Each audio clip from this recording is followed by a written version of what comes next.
I first heard the word Chautauqua when reading Robert Pirsig's Zen and the Art of Motorcycle Maintenance. Around the turn of the century, the Chautauqua was a popular form of entertainment. The setting was usually a revival-style tent, and the speakers regaled the audience with a variety of subjects designed to educate, inform, and inspire. Today, such diversions have been taken over largely by television and the computer, which too often only provides entertainment and distraction.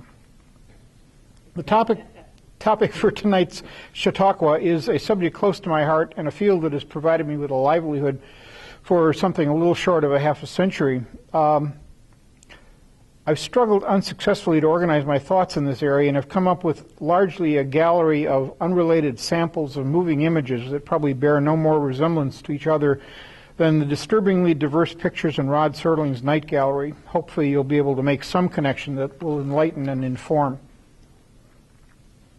The first thing I would submit for your consideration is Plato of Athens.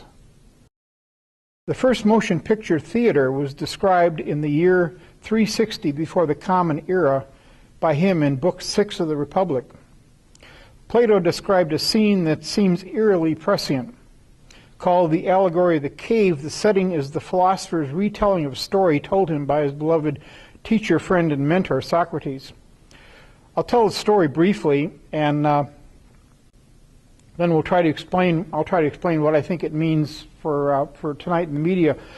Most of you are probably familiar with the Republic and with the cave analogy.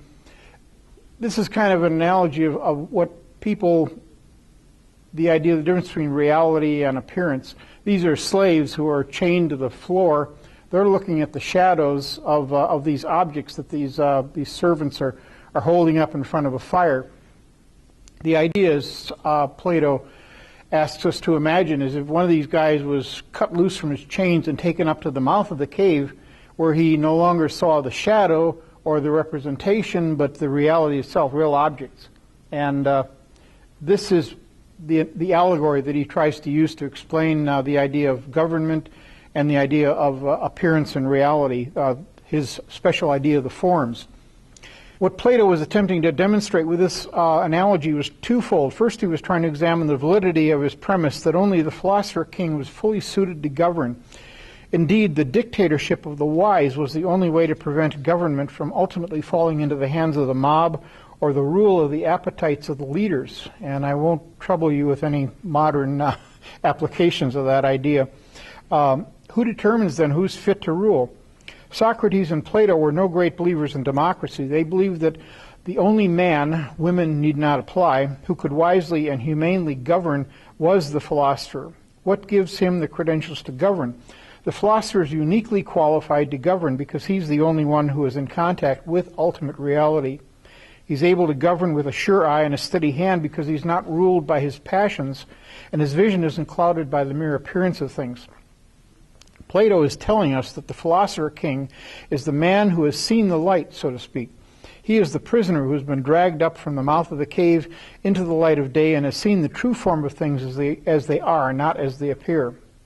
The second point that Plato was making with his cave allegory is that what we think is reality is actually an illusion. All that we see in ordinary waking experience and is less even than a representation. Like the moving objects on the cave wall, all is the shadow of a representation.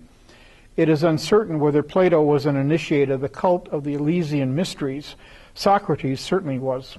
The goal of the initiate was to undergo some sort of mystical rite that may have even involved the use of hallucinogenic substances to burst the veil of ordinary reality and to do, in the words of the Doors, Jim Morrison, break on through to the other side.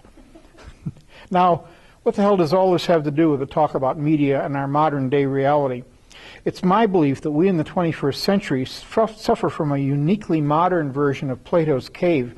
We suffer not only from the age-old illusion of the solidity and substantive reality of ordinary perceptions, we now suffer from a modern set of illusions the media in its broadest sense has set before us.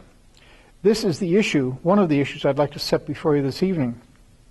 As aforementioned, this talk is not going to necessarily follow a linear progression, but bearing this in mind, allow me to have my first digression, so to speak.